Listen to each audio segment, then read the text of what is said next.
Puisse le sort vous être favorable.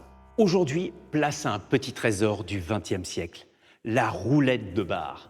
Attention, pas celle des casinos clinquants. Non, celle que l'on trouvait fièrement posée sur les comptoirs de nos cafés et bistrots d'antan.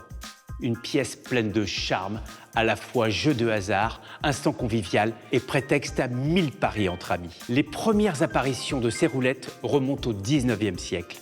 Peu à peu, au fil du XXe siècle, elles ont disparu des comptoirs, remplacées par d'autres formes de divertissement et ont été interdites dans les bars. Et pourtant, il suffit de poser les yeux sur l'une d'elles avec sa mécanique en métal pour être transporté.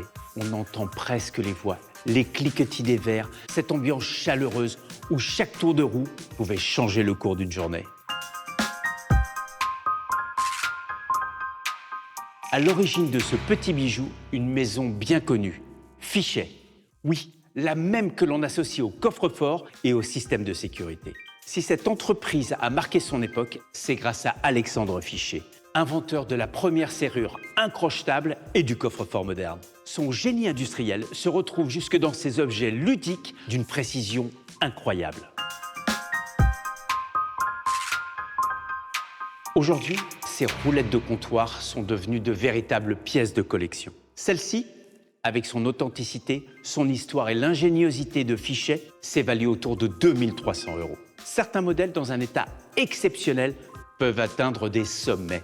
Alors, mesdames et messieurs, que la chance vous sourie.